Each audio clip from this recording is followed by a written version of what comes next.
características, ya cómo se pueden identificar los distintos tipos de células, para posteriormente poder trabajar las características de los organelos y las funciones, para poder entender cómo puede estar trabajando una célula, ¿ya? Entonces, en primera instancia, ¿no es cierto?, podemos caracterizar el nivel de organización de la célula como una unidad, ¿no es cierto?, capaz de realizar funciones específicas que la identifican como materia viva. Entonces, partimos con una reseña histórica de cómo se descubrieron las células, ¿no es cierto?, que es un concepto que es un poco, ¿no es cierto?, que no se puede ver a simple vista, pero gracias, ¿no es cierto?, a los trabajos con microscopios, es que en el año 1595, Zacharias Janssen construye el primer microscopio óptico que estaba formado por un ocular y un objetivo. Los objetivos son estas plaquitas donde se colocan las muestras. Posteriormente, Robert Hooke también trabajó observaciones con un microscopio también creado por él mismo, en donde observó Robert Hooke unas láminas de corcho, o sea, unas láminas de madera, en donde pudo observar estas pequeñas celdillas que se ven en la imagen, a las cuales denominó células, ya que le recordaban como las celdillas de un panal o unas casillas también que se pueden estar viendo. También Anton van Leeuwenhoek, con un microscopio simple, logró observar muestras de sangre visualizando estructuras similares a las descritas por Hooke, o sea que señaló que en la sangre de algunos seres vivos existen estas células.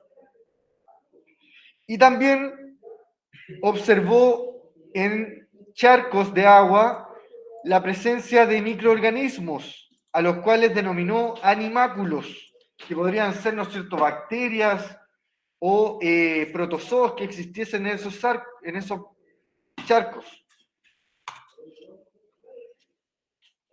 Entonces, a partir de ello, surge, ¿no es cierto?, el estudio de este concepto, ¿no es cierto?, empezaron a ver que existían unos pequeños, ¿no es cierto?, animáculos, como lo llamaron ahí, unos seres vivientes, ¿no es cierto?, gracias a los microscopios que pueden ver unos 30 veces el zoom que tenemos, ¿no es cierto?, y mucho más, y les permite ver, ¿no es cierto?, estas células.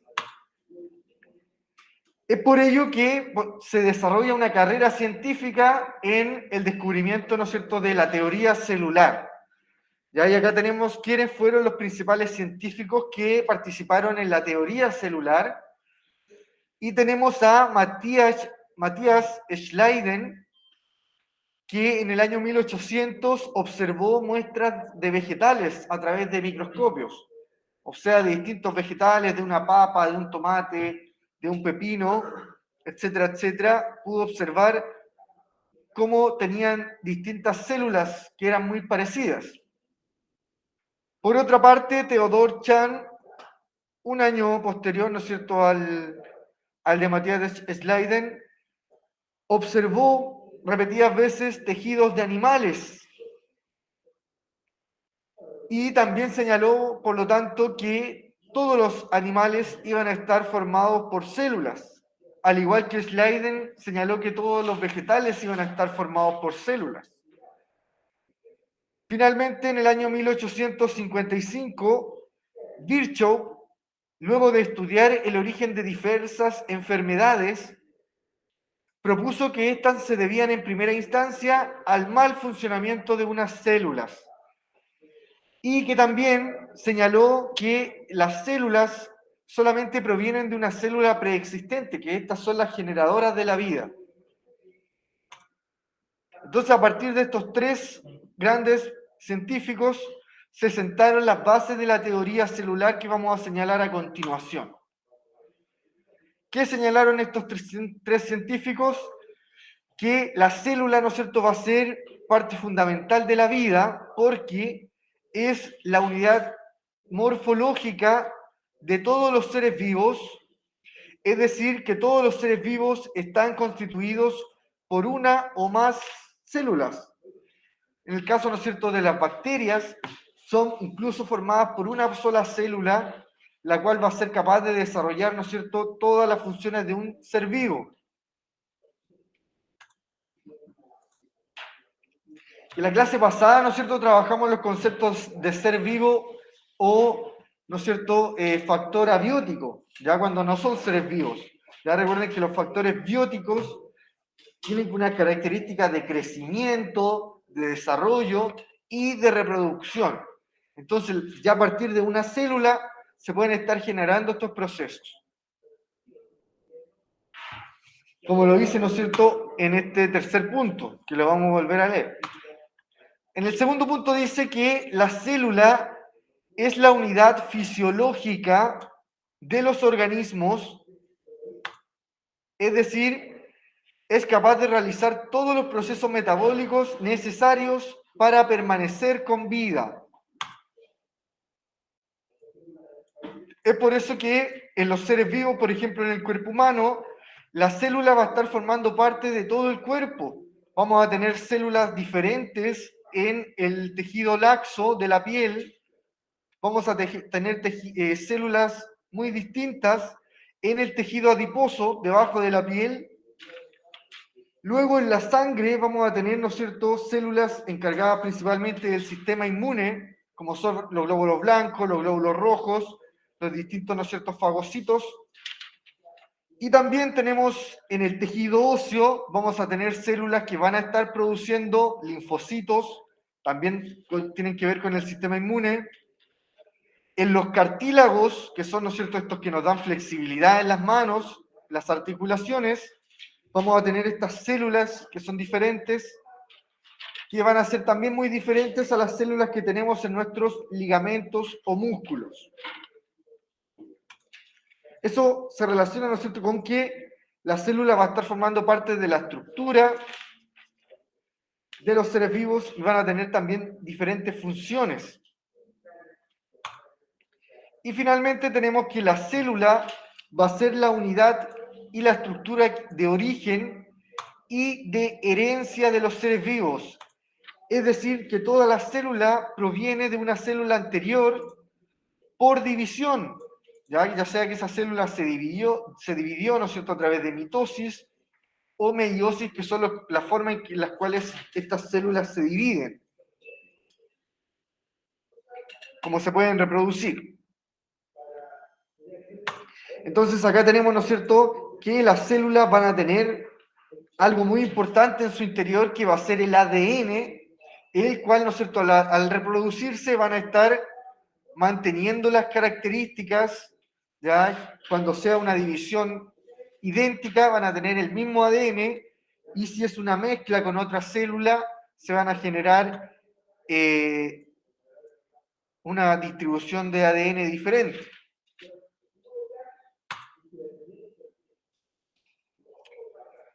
Entonces, al respecto de estos primeros conceptos de célula, tenemos unas primeras preguntas, ¿no es cierto?, que pueden ser importantes para aquellas personas que den la prueba en unas 3 semanitas más.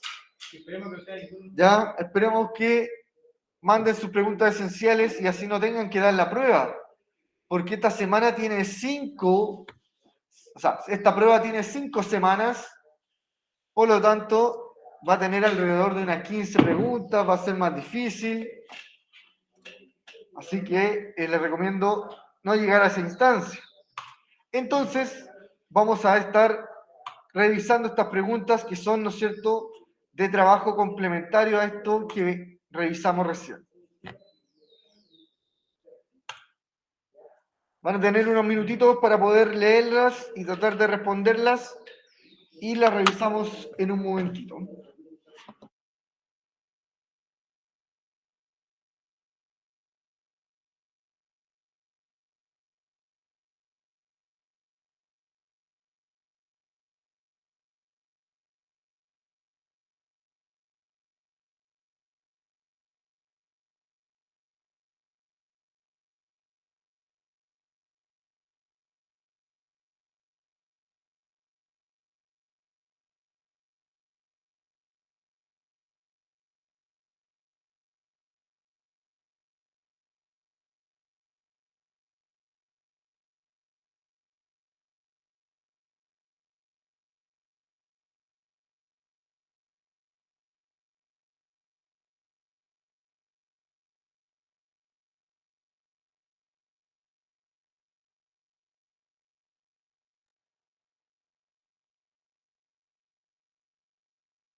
Ya, entonces vamos a tratar de responder estas preguntas alternativas.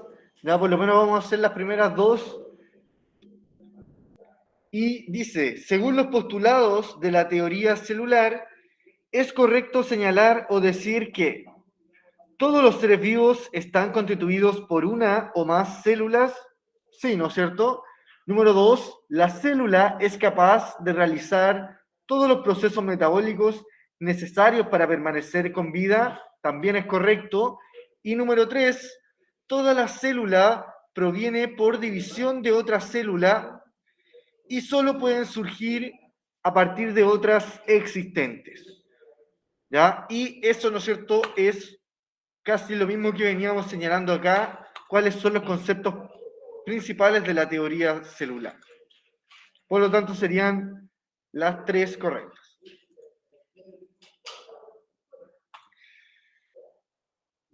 ¿Cuál es el científico que trabaja con un microscopio óptico compuesto por un ocular y un objetivo? Ya eso lo señalamos recién, más que nada, ¿no es cierto? El primero que trabajó con un microscopio rudimentario fue Zacharias Janssen y comenzó, ¿no es cierto?, la carrera por la teoría de la célula.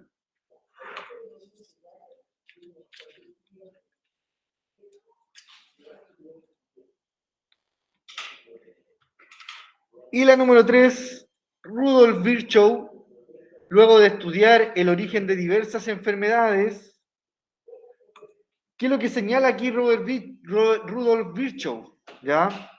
Que es el que estuvimos estudiando acá recién. Dice, luego de estudiar el origen de diversas enfermedades, propuso que éstas se debían al mal funcionamiento de las células. Concluye que los animales, al igual que los vegetales, están formados por células, o señaló que las células provienen de unas células preexistentes. Hay una que no es correcta, ¿no es cierto? Él sí señaló que las células solamente provienen de una célula anterior, pero no señaló que los animales van a estar formados por células. Eso lo señaló Matthias Schleiden. O sea, no, Theodor Chan, que estudió tejidos animales. Por lo tanto, sería 1 y 3. Como chiquillos, estas preguntas pueden aparecer en la prueba a fin de mes, así que es importante que las tengan anotadas. Sí, yo creo que una de estas se puede repetir idénticamente. ¿Ya? Puede que le cambie el orden de la alternativa, ¿no es cierto? Pero la idea es que puedan reconocer la teoría celular. Entonces, a continuación vamos a estar señalando la importancia que tiene la célula en los seres vivos y, ¿no es cierto?, cómo una célula va a tener ciertos tipos de células, cómo podemos diferenciarlas y en qué van a estar influyendo. Entonces tenemos que la célula va a ser esta unidad más pequeña de la materia viva. Como habíamos visto, ¿no es cierto?, en la clase anterior, los niveles de organización, señalamos que a partir, ¿no es cierto?, de la célula ya considerábamos materia viva. Después venían, ¿no es cierto?, los tejidos, los órganos, los sistemas, ya, pero antes, ¿no es cierto?, solamente venían los organelos, las moléculas, los átomos, que no se consideraban con vida. Pero sí, la célula, a partir, ¿no es cierto?, de esta unidad, se consideran seres vivos. ¿Y por qué se van a considerar seres vivos? Porque van a realizar ciertas funciones. ¿Cuáles van a ser aquellas funciones? Crecer. ¿Qué significa crecer? Aumentar de tamaño, ¿no es cierto? Desarrollar algunas partes del cuerpo importantes. Reproducirse. ¿Qué significa reproducirse? Generar, ¿no es cierto?, descendencia. Respirar, intercambiar gases, intercambiar alimentos, nutrientes y responder a estímulos, ya frente, ¿no es cierto?, a factores ambientales, generar alguna respuesta y poder diferenciarse de otros seres vivos. diferentes características van a estar diferenciando a los seres vivos. La mayoría de las células son microscópicas, pero algunas pueden ser de mayor tamaño, como los huevos de alguna ave que se consideran una célula mayor, ¿no es cierto?, un cigoto, que pueden medir casi 4 centímetros de diámetro, una célula reproductiva. Entonces, primero vamos a estar señalando la clasificación que tienen las células o los seres vivos dependiendo de la cantidad de células que poseen. Vamos a tener seres unicelulares y seres pluricelulares. Los unicelulares van a ser aquellos que estén formados, ¿no es cierto?, por una sola célula, como las bacterias y algunos protozoos, como las diatomeas, que incluso con una célula son capaces de realizar sus funciones básicas. Por otra parte, los animales, como las aves, los peces, o también las plantas, como también los hongos, van a estar formados por millones de células. Por eso son denominados pluricelulares. ¿Qué ventaja van a tener, ¿no es cierto?, estos organismos que tienen muchas más células? Van a poder agrupar células con características específicas para formar diferentes tejidos o órganos capaces de realizar funciones específicas y diversas.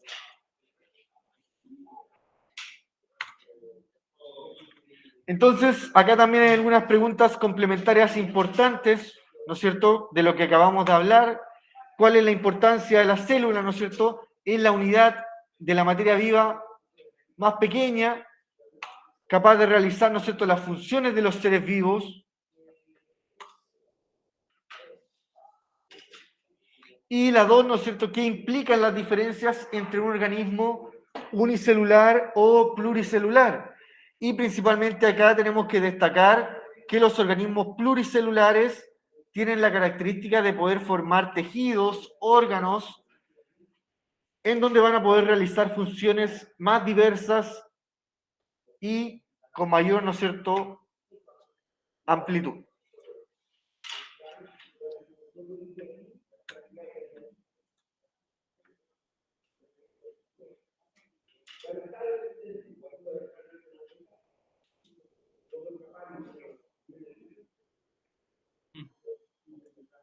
Entonces vamos a escribir estas respuestas, ya que vamos muy bien en el tiempo. No es que queramos hacer tiempo, chiquillos, pero vamos como avión y no podemos terminar tan luego. Entonces, ¿cuál es la importancia que le vamos a señalar a la célula? Vamos a colocar aquí como, ¿no es cierto?,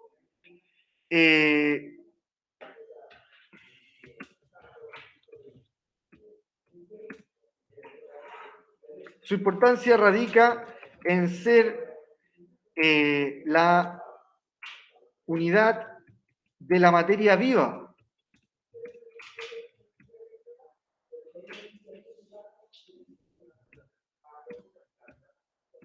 Y no solo eso, ¿no es cierto? No solamente forma parte de la materia viva, sino que cumple funciones que permiten identificar a los seres vivos, como son, ¿no es cierto?, el crecer, respirar, nutrir y reproducirse.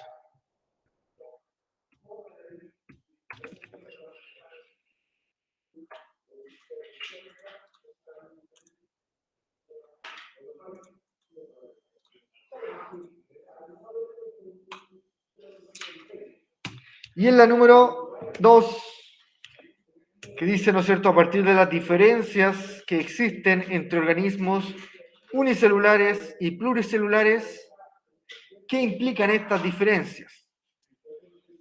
Entonces, ¿no es cierto?, ¿qué es lo que implican? Implican que los organismos pluricelulares, que son estos formados por muchas células, millones de células, pluricelulares.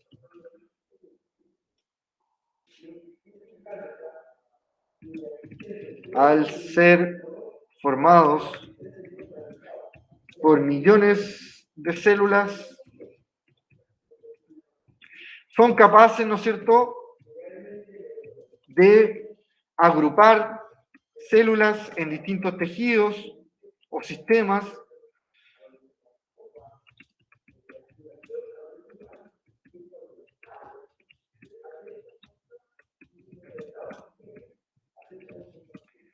capaces de realizar diferentes funciones o diversas funciones.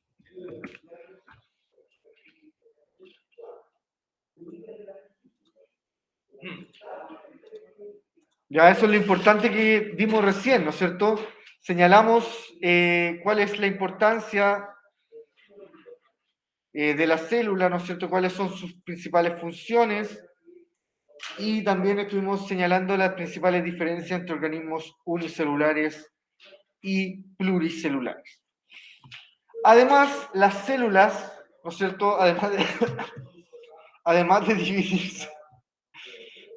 dividirse entre organismos unicelulares y pluricelulares, se van a dividir en los tipos de células que tengan los microorganismos, en la diversidad de células que tenemos. Y vamos a estar viendo que existen dos tipos de células: las células procariontes, que se van a caracterizar principalmente por carecer del núcleo celular, ¿no es cierto? Este núcleo que tienen las células eucariontes, que son las del otro tipo, se caracteriza el núcleo por tener en su interior el ADN, ya que es, ¿no es cierto?, la información genética. Mientras tanto, si las células procariontes no tienen núcleo, este ADN se encuentra disuelto o suelto en el interior. No se encuentra concentrado en este núcleo, sino que se encuentra disperso en el interior de la célula. Además, vamos a tener que las células procariontes pueden caracterizarse por tener menos organelos. ¿Qué quiere decir estos organelos? Estos organelos van a ser pequeños proteínas, pequeñas moléculas que van a tener la capacidad de realizar ciertas funciones en la misma célula. ¿Ya? En la próxima clase vamos a estar revisando algunas de estas funciones. Ya lo ideal, ¿no es cierto?, es que podamos estar relacionando también algunas de estas funciones con algunas funciones que realizan los órganos de nuestro cuerpo. ¿Ya? Así que también van a surgir algunas comparaciones al respecto. Si podemos ver, ¿no es cierto?, las diferencias entre estos organismos principalmente radica en el núcleo y en la cantidad de organelos que presentan. ¿Ya? Estas células eucariontes tienen, si se fijan, muchos más nombres, como pueden ser, ¿no es cierto?, los peroxisomas, los citoesqueletos, las mitocondrias, el aparato de Golgi. ¿Ya? ¿Qué son eso, dirían ustedes? Son organelos, ¿no es cierto?, que forman parte de la célula y que realizan funciones dentro de ella. ¿Qué vamos a estar revisando posteriormente? ¿Ya? Entonces, a partir de estas diferencias, ya una célula, ¿no es cierto?, es claramente más compleja que otra. La célula eucarionte es una célula más compleja. Ya tiene, ¿no es cierto?, más organelos, eso quiere decir que realiza más funciones, es más completa. En cambio, las células procariontes tienen menos organelos. Es más común las células procariontes ser parte de las bacterias. Ya las bacterias van a ser células procariontes y se van a caracterizar por llamarse células primitivas. ¿Qué significa que sean primitivas? Que son muy antiguas, ¿no es cierto? Las bacterias se señala incluso que son los primeros seres vivos de nuestro planeta y que a partir de ellas se desarrollaron, ¿no es cierto?, la evolución de los demás seres.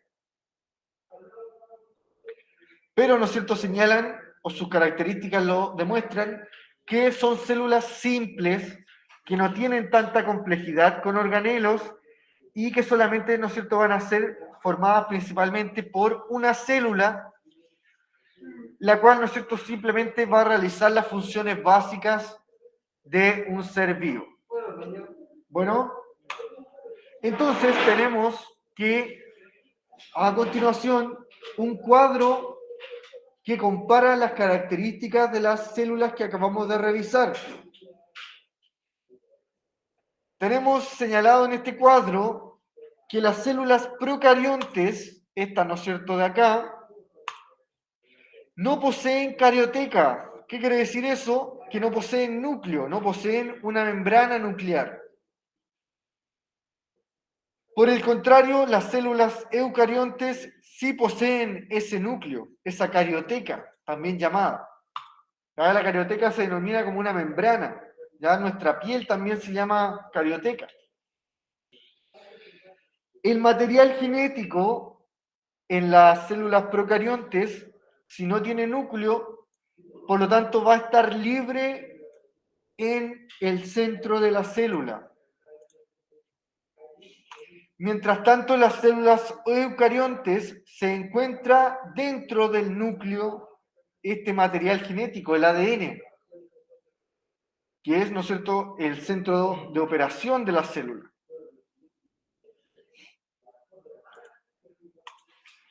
Las células procariontes señala acá que no tienen organelos, pero igual tienen unos, pero son muy pocos, ya, ¿no es cierto?, como los que presentan acá, como son algunos nucleótidos, algunos plasmidios que van a estar formando parte también de los ribosomas en los organelos que tienen estas células, pero son muy pocos. Mientras por parte, ¿no es cierto?, de las células eucariontes tienen grandes cantidades de organelos. Por lo tanto, son más complejas, realizan funciones más específicas. Además, tienen diferencias en los tipos de ribosomas, ya siendo, ¿no es cierto?, más básicos los ribosomas de las células procariontes, mientras que las eucariontas van a tener ribosomas más desarrollados, más maduros. Finalmente tenemos cuáles son algunos tipos de células procariontes que principalmente, ¿no es cierto?, van a ser algunas bacterias y algunas cianobacterias. ¿Qué son las cianobacterias? Son las bacterias primitivas, las bacterias más simples que pueden existir. Y ejemplos de células eucariontes, las células que forman a las plantas, las células que forman parte de los hongos o del reino hongo y las células que forman parte del reino animal.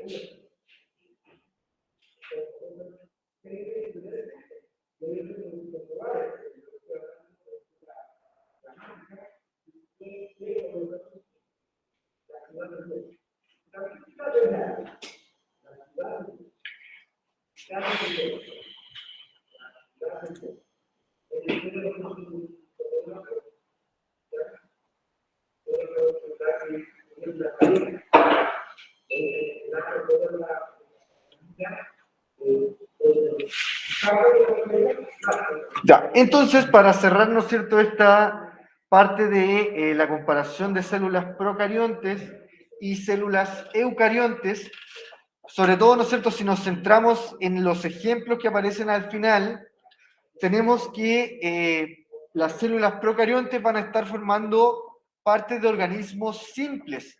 Ya las bacterias son organismos microscópicos que apenas se ven, que con suerte, ¿no es cierto?, duran poco tiempo su vida y además solamente se van a dedicar a invadir algunos lugares, colonizarlo, ¿no es cierto?, reproducirse y se le acaba su ciclo vital. En cambio, las células eucariontas van a estar formando parte de tejidos de plantas, de seres vivos o de hongos. ¿Qué características tienen estos seres vivos? Son más complejos, realizan mayores funciones, ¿no es cierto?, como es a mayor rango, ¿no es cierto?, a mayores rango que diga, es que las células eucariontes son capaces de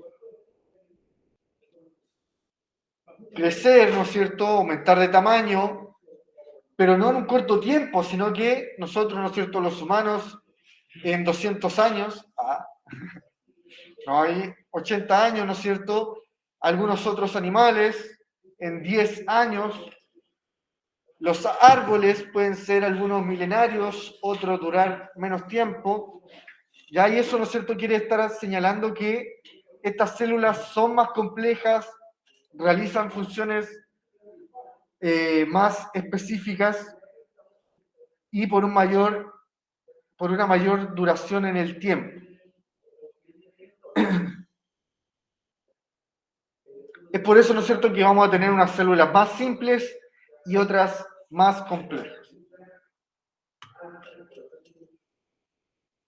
Entonces, vamos a dejar estos minutitos por si hay alguna pregunta con respecto a este contenido que acabamos de abordar. Ya la verdad que fuimos bastante rápidos con las actividades también. Esperemos que la hayan podido anotar, sobre todo aquellos que tienen que dar la prueba. Ya aquí tenemos la primera parte de las preguntas complementarias, o sea, la segunda parte, y aquí tenemos la primera con las alternativas, ¿ya?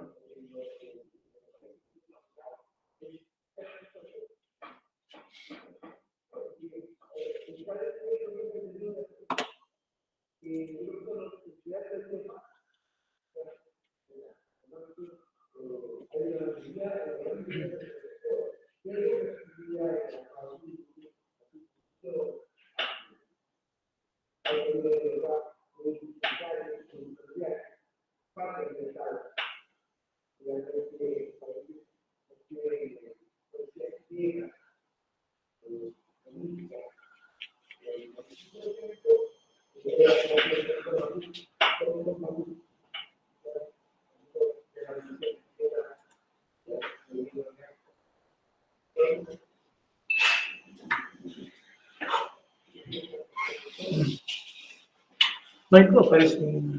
No hay dudas, vamos a esperar unos minutitos entonces, porque les quiero mostrar también la pregunta esencial y podrían, ¿no es cierto?, también estar aprovechando, después, ¿no es cierto?, de mostrarles la pregunta esencial, de poder empezar a construir ya este cuadro que tienen que trabajar nuevamente en esta pregunta esencial.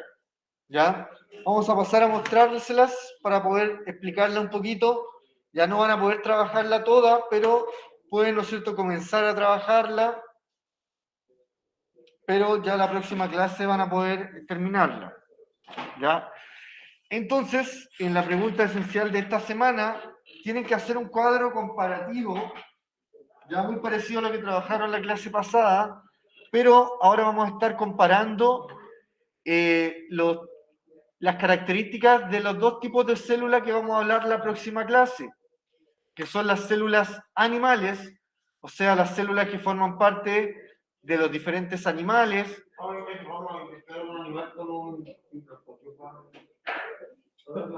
Podemos ver algún videíto, ¿no es cierto?, de algunas células de animales, algunas células de vegetales, pero más que nada práctico no se puede hacer mucho. Somos un colegio pro animal. No, pero además ya como investigación. O sea, ya Quizás en tiempo. En la universidad hacen mucho eso. Quizás en tiempo normal hubiera podido ser posible, quizás, pero como matamos bencena, está en pandemia, no se puede. Si no, en la universidad me acuerdo que, chavo, con los pro animales, tienen animales de estudio. Como las ranas, ¿no? Algunos ratoncitos, claro. Hay que hacer sobre lo de las ranas, ¿de una rana o...? Claro, ahí cuando uno, En las películas. si quiere estudiar alguna estructura, se hacen inseminaciones. Ay, pensé que fue de la base de la película. Los conejos igual tienen la musculatura muy similar al ser humano. Ya, entonces, ¿qué características tienen que ir comparando? ¿Ya? En la primera parte sí la pueden estar señalando, ¿ya? Porque en el tipo de célula tienen que señalar si es eucarionte la célula o procarionte.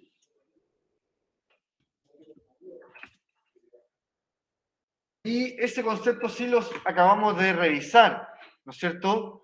Señalamos que las células procariontes son estas que no poseen núcleo en la célula, como las bacterias, pero las células eucariontes son las que poseen núcleo, como, ¿no es cierto?, pueden ser las plantas, hongos y animales. Entonces, las plantas y animales son células eucariontes.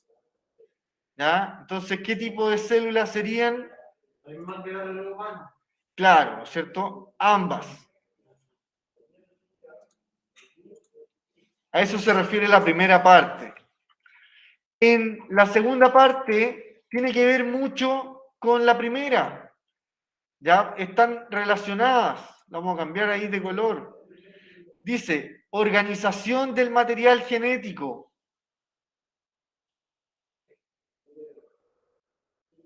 ¿A qué se refiere con eso? Caso está en el núcleo o si está fuera del núcleo. Es lo mismo que si es célula eucarionte o procarionte. ¿Ya? A eso se refiere.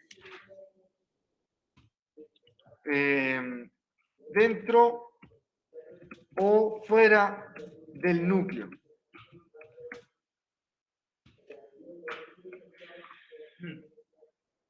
Y eso es lo primero que van a poder trabajar con lo que ya vimos, ¿no es cierto? Con estos conceptos de procarionte y eucarionte.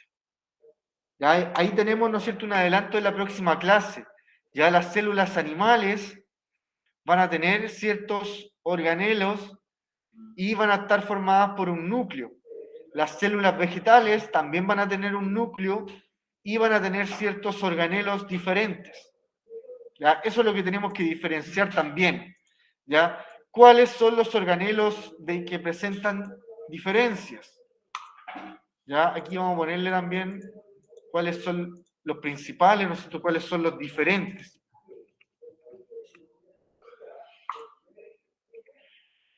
¿Cuáles son algunos organismos que representan a estos tipos de células? ¿No es cierto? Aquí se refieren a los tipos de reinos. ¿A cuáles son los reinos? Reino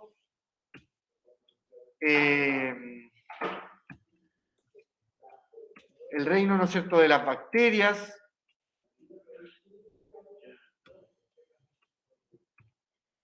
el reino fungi, ¿ah? ¿Sí? El reino de los hongos, animal o planta.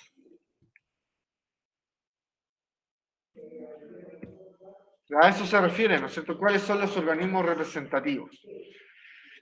Y la última, ¿qué funciones?